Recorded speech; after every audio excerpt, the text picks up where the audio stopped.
Ladies and gentlemen, welcome back.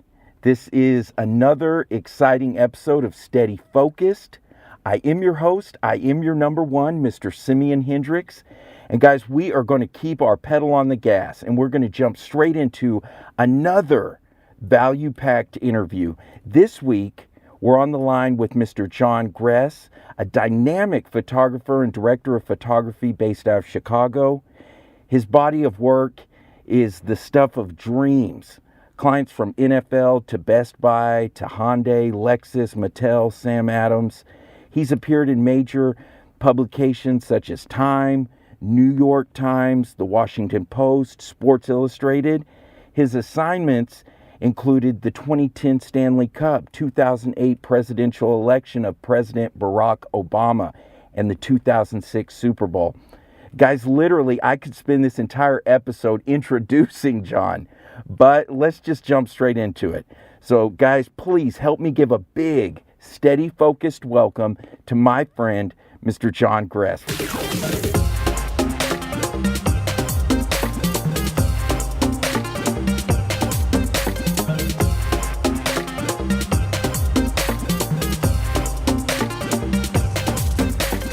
What's up, John? Not much. Thanks for having me on the show. If it kept going on any longer, I'd probably be too embarrassed to talk. Man, it's exciting to have you on. I've been so impressed, not only with the quality of your work, but the body of your work and your hustle, and the way that you return love to people who are following you on Instagram. Please, for people who might not know, introduce yourself and tell us a little bit about your history. Well, do you want me to start from the beginning of when I started taking pictures, or? Sure, man. I mean, kind of start wherever you want. Start with, maybe even where you grew up, or take it wherever you want, dude. Okay. I grew up near Portland, Oregon, and when I was about 14 or so, I borrowed my mom's camera and took it to summer camp, and I just sort of realized through taking pictures that it really fit for me. And I'm sure, like a lot of little boys, I wanted to be an astronaut or a military officer, or maybe not like a lot, but I wanted to be an attorney. But then I started doing that, and I realized that it was a good place for me. And then I started freelancing for weekly local newspapers, shooting high school sports, and I became the editor of the school newspaper and the yearbook. Maybe I was the photo editor of the yearbook. But in any event, then I started freelancing for the Associated Press when I was 18, when my photography teacher introduced me to two of the photographers there. And they became mentors for me, and I worked for them while I went to college. And then when I got done with college, I went to go work at a newspaper in Topeka, Kansas, and I worked there for about a year. But I really didn't like living there or the supervisor I had, so I decided I'd go back to freelancing. And I was working for the Associated Press about 85% of the time, and then I had other clients like the New York Times and USA Today or People Magazine. And one of the mentors that I had when I first started shooting things for AP, he retired.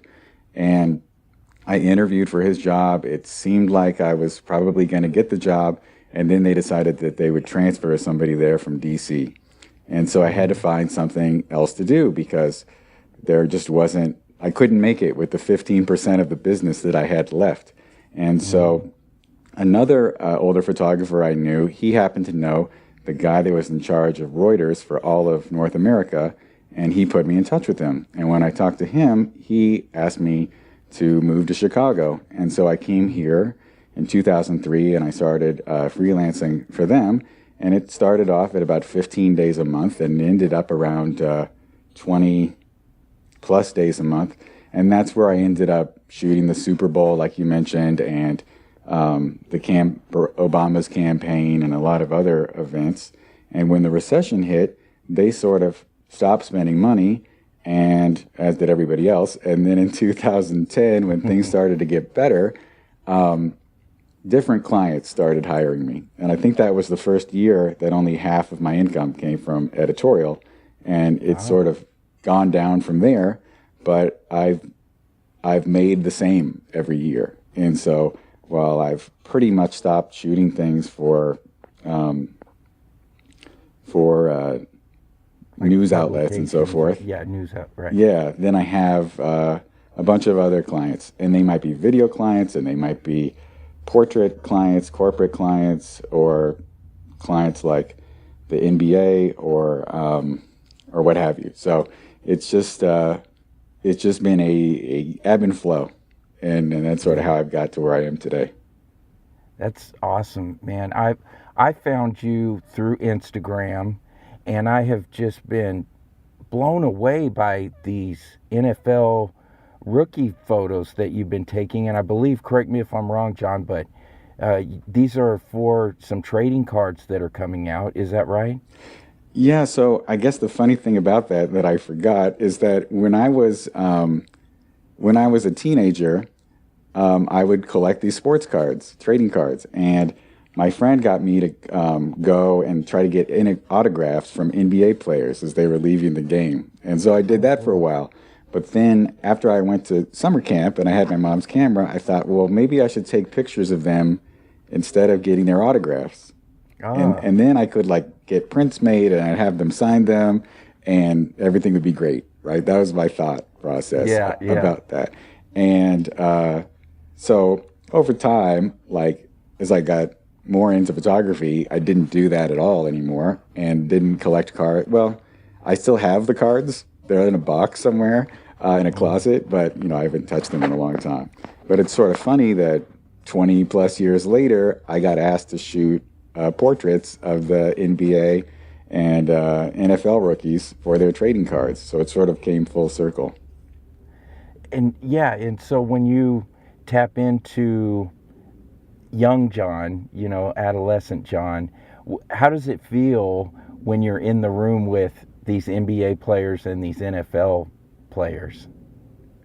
Well, I think young John would be really impressed, but now almost 40-something John is sort of like perhaps I'm steady focused in that I don't really I hate to say it, but like I'm not really that impressed with meeting people who this will sound weird. I'll try to figure out a good way to put it. Yeah. No, like I haven't as an adult been that sort of like into hero worshiping or being impressed by the fact that I met somebody who was famous or that sort of thing. So for me, like when these photo shoots happen, I don't know who most of the players are, even going into it, because I don't watch sports anymore. And I might look up and find out who like the top 5 draft picks are, so I know that I should probably spend a little more time on them. But beyond that, like I don't really have a clue of who they are, and so I'm not giddy like the young John would have been. But like you're saying, you're steady focused, so really that could be a blessing, because if starstruck is happening, that would take you off your game potentially. So what is your setup like for one of these shoots? What camera and lens, and is it a big light setup? Yeah, starstruck was the word I was missing there. Okay. So I've started to do this thing. Well, the first time I did it, I did 6 different lights. So 2 lights on the background, 1 light over each of their shoulders, a main light on one side, and a fill light on the other side. And then I ended up watching a YouTube video at random when I was researching the 1DX Mark II when it came out. And it just was the next video that came up. And this photographer had used a Pocket Wizard in speed cycler mode so that his first picture he took would fire channel 1. It would fire like 17A. And the second picture he took would fire 17B. And what it would allow you to do is put 2 lighting setups on the same set and take 2 pictures in a row from the different setup. Mm-hmm. So I put my 6 lights on A, and then I set up 3 I think it was 3 lights. Yeah, it was 3 lights. I'm struggling because I know that I had 10 lights one day, and I can't remember where the 4th light was from. So I think I had, I know why. I put 3 lights across the back. So one pointed at the top of their head from behind the backdrop, and then one at each of the top corners of the backdrop to light the sides of their head, and then one light in the front to light their face. So that was my second setup. So I was able to go bang, bang, and get 2 different looks for the same pose. And sort of that's... John, just so I can clarify, just to make sure I understand, and anybody who's listening, we're all on the same page. So what I'm hearing is at the height of your lights, you have 10 lights, which you can set to basically 2 different scenes, and you take one photo and it shoots whatever lights you have assigned for the first photo, and then you click something and you take a picture, and it's going to give a different light setup for your second shot. Am I understanding? Okay, that? so I left something out. So what the speed cycler mode means on the transmitter is it will automatically alternate back and forth. Oh, wow. So I didn't even have to think or touch anything. I just had to go bang, bang, have them move, bang, bang, and keep going. So and the faster the motor drive, the faster those shots are together. Oh my gosh, okay. So I've never heard that. That's awesome. I didn't either until I saw this video, and I was like, oh, wait a minute, I could do that. Because I've heard of people using the speed cycler to shoot action, where they'll shoot a basketball game, and they'll use 2 different sets of lights, and then they get 2 pictures back to back. So they get the moment that way, or they're more likely to get the moment that way. But I never thought about it in a portrait context. And these photo shoots that I do with the athletes, they're on the order of about 10 minutes each. Mm-hmm. So I have a lot of things that I have to shoot for the cards in those 10 minutes. And this just gave me an opportunity to get twice as much out of that time, if you will. How is it dealing with the management of the NFL and the NBA? Or the people who give you your orders? Well, I'm just working with the card company, so it's fairly easy. And I'm working with the art director, and it's really that I'm just waiting for the person to come onto set and then execute the poses that I have to get. What's the hardest thing, or has been maybe one of your biggest struggles, having a career as a freelance? I think over time I've learned not to sweat things. So, you will inevitably have a great client that you love working with, and then something will happen and then you don't have that client anymore. It could be like I was working for AP all the time and they transferred somebody, or it could be like the person you're working with at that place, they get fired, or they move on to a different place, or all of a sudden they don't have the budget anymore, or maybe they've restructured it so that the person that was hiring you for these projects is now not hiring anybody for those projects, and somebody else is, and they know somebody they like.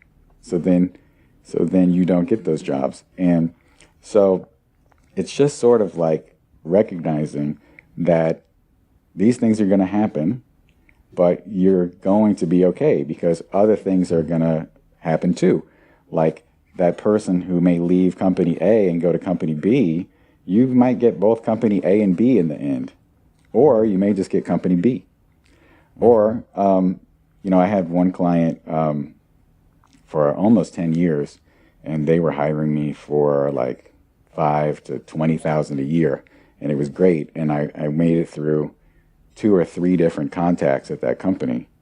And then one of those contacts I had, she went on to a new place, and I got that client. And then someone from there went on to a new place, and I got that client. And now that original client, they're sort of like fading away because they changed how they buy photography. So, it's just sort of learning that, sometimes things seem bad, but they're really going to be okay. Is this, I guess, this viewpoint, this calm, this peace, is that something that you've developed over the years, or is that kind of your default mode? I feel like I've developed it over time. Mm-hmm. Like, I remember some times where I was really anxious about a client that was a fairly large amount of my income that was going away, or I perceived they were going to be going away. And but part of it is that I don't have any clients anymore that are more than 10% of my income. So for me, it's not really a big deal anymore. So I guess it's maybe twofold, right? Like, I learned not to worry about it, and now I don't really have to worry about it. So maybe I cheated. Yeah. Well, you've been putting in the work, and how important is that to success? How important is putting in the work to being successful? When I was somewhere around 2008 or 2007, I had a friend who wanted to be a fashion photographer. So he asked me to teach him lighting. And at the time, I was only shooting executives for like trade magazines and stuff. Okay. And I don't really think I was that good at it, but I thought I was. And but I started working with him, and he wanted to shoot models, so that's what we did. And I realized that I liked it. And he realized that he didn't have any patience for what he deemed technical stuff. And so I actually kept shooting models, or people that wanted to be models, just for free, for kicks, for about 2 years. And it really helped me go from where I was to where I ended up now. And if I didn't spend that time, and it was upwards of like 2 photo shoots a week, which, I mean, that was probably like two total days with retouching and everything. Wow. 3 days a week with retouching that I was spending doing stuff for, I was getting model releases, and I did send it out for stock, but I really didn't make that much money, or any money, so to speak, off of it. It was more about just like getting the experience.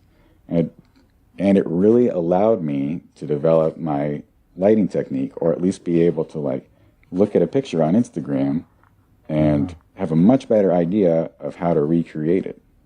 Wow. And I still do that. I still like do these photo shoots with models today for free, that I just will see somebody that I like their look on Instagram, and I'll do a photo shoot with them, either to practice a technique a trend that I've seen that I think that I might want to employ, or I might have a new piece of equipment that I want to try out.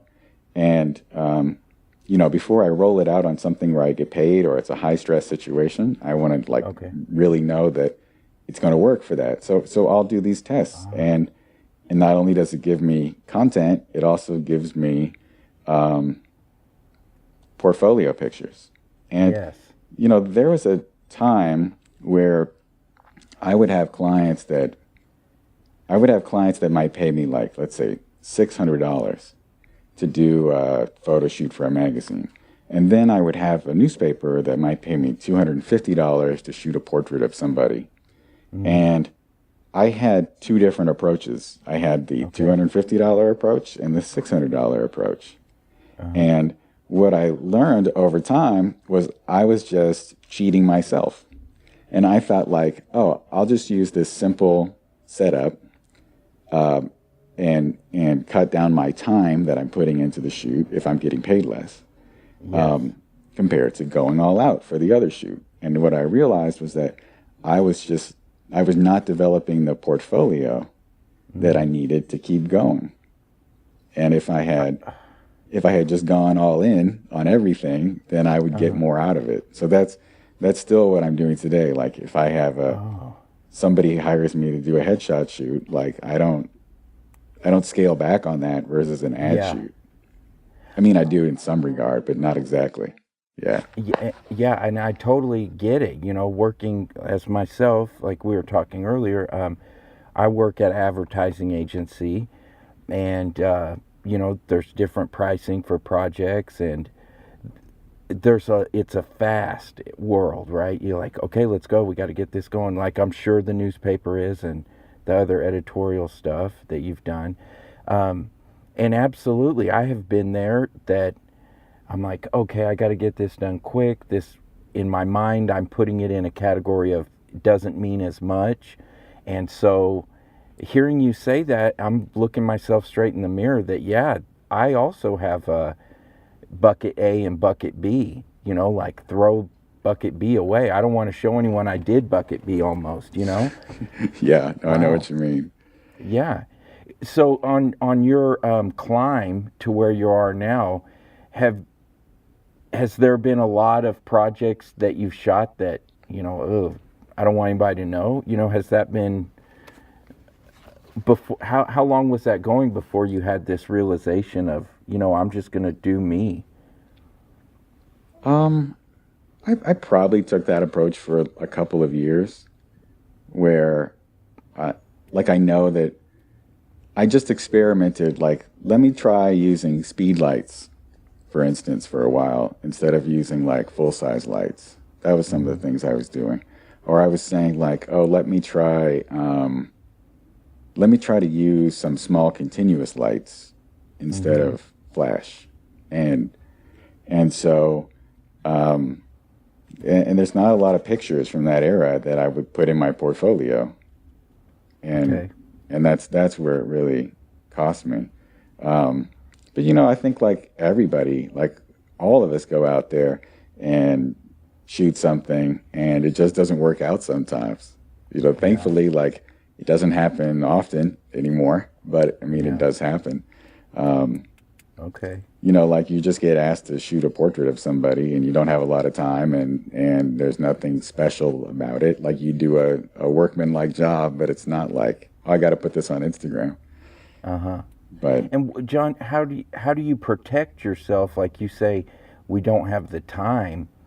How do you protect yourself that, no, guys, I need X amount of time to get this done, and still protect your work for the majority of the cases? How do you do that? sometimes I'll try to like, um, I'll mention to the person or their assistant that I'm going to be shooting like how long I think it'll take, what they have scheduled, sort of like make it known that it's not a 5 minute thing. Um, but sometimes you do end up with 5 minutes, and that's what you get. And Okay. and this one that I just was talking about, not wanting to share, that was one of these five Yeah. minute things. Okay. So, um, you do your best for that to get that shot, but it's not like anything special. But most of the time, it's um, either telegraphing that you need more time, or getting there early and setting up different pictures Yeah. and having that all ready to go so you can crank them through. Um, or or sometimes there's just sort of like, oh, just one more, just one more, just one Yeah. more, and Yeah. And you just keep them there as long as until they until totally blow yeah, up. yeah, it all depends really on the person. So When you're going through this experimental phase and you want to try out a different equipment, cameras, lights, lenses, obviously, this stuff's very expensive. So, what was your approach to get your hands on some of these different items? it's kind of funny you should say that because the one thing I've been trying out lately cost $400, Mm-hmm. and I know that it will sound like a lot to some people, but I guess I'll step back a little bit. Around a year and a half ago, I was on Instagram and I saw this photographer whose work that I love, that I follow. His name is Art Streiber, and he was shooting Placido Domingo. And I was looking at the behind the scenes photos and I was like, what is this umbrella that he has? It's a 10-sided umbrella with a sock over it. And Wow. I thought it was like one of the pro photo giants that I saw on their page with like Annie Leibovitz shooting the CEO of Pro Photo or something. So Right. I took me all day. I looked all day at every possible brand trying to find this thing to see what it was because the pictures look great. And finally I ended up Googling something and I ended up finding it. It's called a Photech soft lighter, and a Okay. 46-inch one is $84. Oh my And gosh. a 60-inch one is like $116 or something. And Okay. so I bought one. I liked how it looked. I have three of them. I have two big ones and one little one. I probably, since I got it, like I've only used my 5-foot Octobox, I think 3 times in a year and a half. And, it's just like I looked and I saw what other people were using, what results they were using. I stepped out there and bought the $84 one, or I got it as a Christmas gift. I don't remember which, or a birthday Okay. gift. And I started using it, and I started seeing how I liked it. And then I realized, like, oh, if I get the bigger one, then I can use it for this or that, or I can shoot a group with 2 of them and that sort of thing. Wow. Okay. The other thing I got was most recently, and it's what I've been experimenting with lately on these model tests, and it's a CheetahStand's RiceBowl 120 with a chopstick accessory adapter. And what it is, it's a 16, and that's the thing that was $400 all total. So the RiceBowl, which is $200, is a 16-sided softbox that's 120 centimeters at the opening, and it's about 100 centimeters deep. So it's much deeper than like a normal Octobox, which in theory gives deeper shadows, but Okay. still would give you soft light. The chopstick is like a zooming rod that goes inside of it that will allow you to point the flash away from the subject and position it either all the way in, and that gives you a really hard light, or all the way out, which gives you a softer light, but it's still hard, or in the middle, sort of like a beauty dish. But instead of having a beauty dish that's 20 inches around, it's 120 inches around. So that would let you light with like beauty dish light half a person. And that's kind of what I got it for. All And right. so I've been experimenting with that. Or the RiceBowl has 2 different baffles of diffusion material. So I've noticed when you use them both, the light's like extremely soft, but then the shadows are fairly deep. So Okay. it gives a lot of dynamic, it gives a dynamic look to it. And then it also, on top of that, comes with a grid. So Wow. you get like all this stuff for next to nothing. I mean, it's Yeah. not next to nothing to everybody, but I mean, Yeah, it is yeah, yeah. like compared to my 5-foot Octobox from Pro Photo, which is probably like, I don't know, $500 or $600. It's like, it's a pretty good deal. So, And so just for everyone listening in on this, we'll put a link to everything that John was just talking about. It'll be in the show notes. So you guys will look that up. It'll be steadyfocused.com/19. And you guys can drill in a little bit more on what John's talking about. Go ahead, John, if I cut you off, please. oh no, I'm glad you said that because I can talk forever, but not always make sense. But So when you're, this is where you're at now and what you're using. So, over what are we at? Probably close to 25 years from 14 until 40, and you wanted to experiment with different things. What did you do?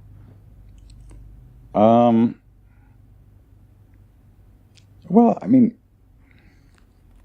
I've always bought a lot of stuff on eBay, for instance. So, like I rarely buy stuff new. Like the soft lighter and the RiceBowl, like I bought that new, and I'll buy cameras new, and here I'm contradicting myself. So let me step back. Like I just bought a 20-year-old Photo Pro 6 and a head for it, which probably could also be like 20 years old. But I bought that on eBay for $1,400 instead of buying like a Pro 10 and a head that's like new for like $12,000.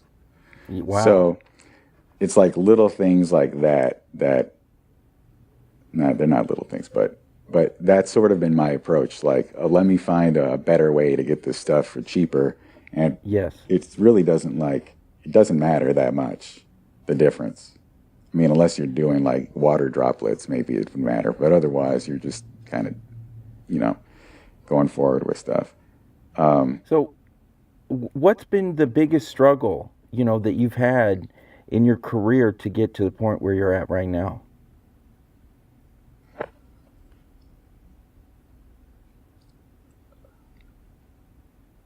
That's a good question, but I think that's sort of where I was at earlier with like being worried about where losing clients and not getting new ones. I think that's been the concern I've had. I saw this interview lately with I think it was with Bruce Springsteen, and he said every creative person has been told that they should stop doing what they're doing and find something else to do. And they've also been told that they're God's gift to whatever. And they believe both of those people.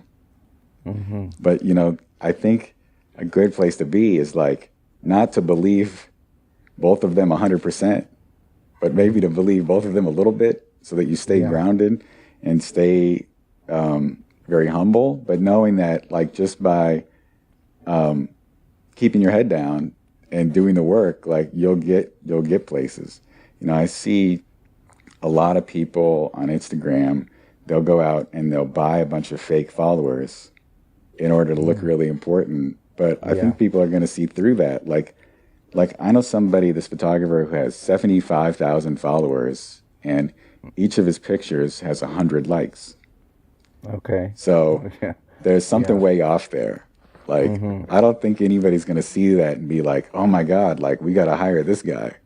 Yeah. And there are a lot of people that they like to pretend to be bigger than they are. And I don't know that really gets you anywhere. And now when I was 25, I kind of had that mentality a little bit. But at the same time, like I've learned that that's not really where you get ahead. And I've ended up going to a lot of marketing, like networking events, and what I hear from the speakers a lot is that you or your clients, the speakers were talking to people that work in marketing. So they were talking about like if you have a client, you should get them to do that, or you yourself should do this. Is to develop authentic relationships with people. I've always been sort of leery of blurring the lines between business and pleasure. I obviously love to talk, but eventually I'll say the wrong thing, especially if I've had 3 drinks. So I've tried not to get, I've tried to keep a little bit of distance, and I think it's cost me over time. I think I would have gotten more out of my, I think I would have grown more in business had I done that. And so that's something that I'm trying to work on. And because that person, they may be your client now. If they become your friend, they're going to be far more likely to refer you or to be loyal to you, whether they go to a new business or stay at the same one. And, I think that's really how you grow, and also having the body of work to get the jobs in the first place. But if you're, the 75,000 guy with 100 likes, like that's not going to get you. It's not going to get you a lot. It's like Gary Vaynerchuk talks about. It's go for depth, not width. Like the depth of the conversation. Yeah, that's a good point. The depth of the relationship, going deep with someone, and growing with them versus trying to shake as many hands as you can just to. Hey, here I am. Look at me. Look at me. Look at me. That's actually a good point. I have a friend who, a client/friend, right? Who I met at one of these networking events, and he ended up telling me that he'll go to an event, and he will find one person out of everybody to actually talk to at length or to have coffee or lunch with. And that this idea, like you just said, like running around and handing out business cards and shaking hands, like that doesn't work. Yeah. It just, yeah, you're a blur and nothing sticks. Yeah, exactly. So kind of along these lines, but what's the one technique or the one tool that you see young photographers or even older people who are photographers that they're overlooking or they're missing? Maybe it seems obvious to you, but these people it's something you might see continually repeated as a mistake. I think there's a lot of people who they find one thing and they do that one thing and they don't step outside of the box and try something else. And I do think there's a lot of value in being able to go into a photo shoot and execute that one thing that you do. But if you have 5 minutes with the CEO and that's what you got, and your client knows that that's what they're going to get, like, that's great. But if you've got an hour with somebody, and what are you going to do? Are you going to shoot the same picture for an hour? And so it doesn't really work that way. So I think like being able to try different sorts of methods will get you to more of a dynamic body of work. Like Art Stryber, who I mentioned earlier, he sometimes shoots like Annie Leibovitz on a painted backdrop, and he will then with really soft light, and then he'll shoot like with really hard light on a set with like, he just did this thing about the Bates Motel he's been posting lately, where, it's like the actors are sitting at the end of the bed and it looks very moody, like it's lit with a single light at nighttime. Like totally different than this perfected window light look on a fake, not a fake set, but a traditional background. And there's a place, of course, there's a place for both. I mean, that's why I like his work. And that's why I think in my own work that I try to do different things. So. Yeah, and it definitely grabs my attention and many, many others. And so where do you draw your inspiration from? What gets you up in the morning, every week, every year, to keep going and keep pushing? I just think that I've always been really focused on improving and growing as a photographer. So it's like I'll see somebody's work and I'll like how it looks and I'll want to try that. I want to try doing that sort of thing. It's sort of like, it's just like when I tried out using the soft lighter, or I tried out using the RiceBowl, or I tried out doing 2 light setups on one set. And so for me, it's just discovering new ways to do the same things and then perfecting those things. And I'm sure eventually I'll draw on them all at once when I'm doing something. But I just want to get better. And I don't want to stop, stop growing. What is your, do you do a lot of mentoring? And I ask because you have a calm way of your approach that seems that someone who's coming up could learn tremendous from you. It seems like you really care and you're interested in explaining it, so I'm curious if you mentor anyone. Well, it's funny because when I was that 25-year-old strutting around photographer, I didn't want to talk and share with people, and because I thought that if I told somebody something I knew, they would just copy it and take my clients. But I've learned as I've gotten older that those relationships I have with people are far more stronger than that somebody just can't. Let me step back a little bit. That someone can't say, oh, well, here, I know how John did it. Come work with me and forget John. Yeah, exactly. Because they're going to be more inclined like, well, we know John. We like John. We don't know you. Exactly. And at the same time, like, I could show somebody how to do something it doesn't mean, or tell them how I did something, it doesn't mean they can exactly copy it, because they're going to put their own spin on it. Yeah. Or maybe I can explain it to them in a sterile kind of way, but are they going to know what to do when you get into an environment with a bunch of white walls or a bunch of black walls? Or how are you going to adapt that technique to the situation? And so that's where the experience comes in. So it's really, so I don't mind now. Like if somebody hits me up that says they're like going to college, or they just got out of college, or they're making a career change and they want to get together for lunch, like I'll gladly go and have lunch with them, because I didn't learn everything I know because I figured it out on my own. I learned it because I had some mentors who guided me. I looked at YouTube videos, and I looked at behind the scenes pictures on Instagram. That's the latest example.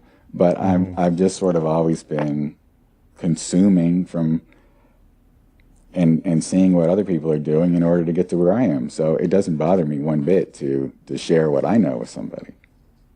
And John, so if somebody is hearing this and maybe their goal is to, they want to shoot NFL photos. Maybe their ultimate would be to shoot a Super Bowl like you have. Where do those people, what do you tell them to take the next step? Like point them in whatever direction? I think it all comes back to practicing and perfecting what you're doing, and being able to go out there and do those shoots for free and try stuff and develop the depth that you need, so that when you do end up coming across the person who can hire you for that job, you're ready for it. And you may not get to do that. You may not get to the Super Bowl, or you may not get to the Stanley Cup, or whatever it happens to be. But if you work hard, you'll get to something along those lines. Yeah. We take off on a plan, on a direction, and we have our eyes set on some goal that we're shooting towards, and it might not land on that thing, but as long as we continue to put in the work and stay dedicated and be consistent and keep showing up, we'll arrive at something that is the Super Bowl for us. If I want to be an NBA player, I might not make it to the NBA, but maybe I'll end up being a coach or something else, positively affecting people's lives, right? Is that kind of what you're saying? Yeah, like at the end of the day, like as long as we're making it as photographers and earning a living, that's like being an NFL player. Like, right. It doesn't really matter if if you're shooting if you're working at the Wichita Eagle, or you're shooting the Super Bowl. Like, you're still really at an exceptional level, or if you're shooting advertising all the time. As long as you're making a living and enjoying life, like that's really all that kind of matters. When I started out, I thought I was always going to work at newspapers, and I tried that and decided that really maybe wasn't going to work for me. And I thought that by the time I was 30, I would work in the White House, and I was kind of close to that. But then I kind of realized that wasn't a very fun job. So whether or not I would have been offered that job or not, I kind of realized that's, it looks glamorous and everything, but at the same time, it's like not, it's a lot of waiting. It's a lot of elbowing people. So, in order to jockey for position and stuff. How much do the photos mean to you and your portfolio, and just when you look back over the projects that really meant something, how much do those photos mean to you that you took of Barack Obama? I think it's cool that I was sort of started taking pictures of him when he was just a state senator running for the U.S. Senate. until like the other night when he gave his farewell speech. But I don't think they mean much more to me than anything else. One of the things one of the things that really drew me to shooting portraits of people is that for me it was far more creative than covering news events, that you were really able to create something. So for me, those pictures are more valuable to me. But there's not like a picture that I can pop into my head and be like, oh, like this is the greatest thing I ever did. And you know, if you ask me the best picture I took, hopefully I took it in the last year. There you go. Just staying on the hunger, staying hungry, you know, on the edge, and just wanting to continually improve and build upon what you've built here. Yeah, exactly. And just not stop. John, man, you're just incredible, dude. And I could sit here and talk with you for hours, man. I want to sit down and buy you a beer and a hamburger and, you know, just keep picking your brain. Barbecue or Mexican food always works. What or Mexican food? Barbecue or Mexican food. I know you've got there plenty. There we go. Okay, well, hey, don't be surprised if one day, hey, John, I got some barbecue and some beer. Here we go. Sounds like a plan. John, final thoughts. You know, anything else you'd want to leave to the listeners out there? You know, there are two things. There are two accounts on Instagram that I really like following that helps me find a lot of photographers whose work that I like. And one is FamousBTSMag. Okay. Well, that's the hashtag, but I think you'll find the account if you look for something like that, or you just look at the hashtag, you'll come across it. The other one is, and the good thing is mostly what they post are behind the scenes pictures. So you can see what other people are doing and then see the results they're getting from it. Very similar account is ISO 1200. And whenever I posted that hashtag, well, like 1 out of 5 times, somebody will ask me like, you shot this at ISO 1200? Okay. But that's their hashtag. And it's the same sort of thing. You'll find so many good photographers out there and be able to get a peek at what they're doing. And if people want to find out more about you, John, how can they find you online? So I have so John Gress Photography is my Facebook fan page, but really it's kind of boring. So the main thing would be my Instagram, which is John Gress Media. And then I'm on Twitter too, but actually I use my Instagram to make the other two work. So it's all pretty redundant. And it's great. I mean, like I said, that's how I found you, and I love seeing your stuff. And guys, I will say that John does reply back, and it's cool, man. I appreciate your presence on Instagram and how you carry yourself and the way you entertain and inspire through your portfolio. It's great. Yeah.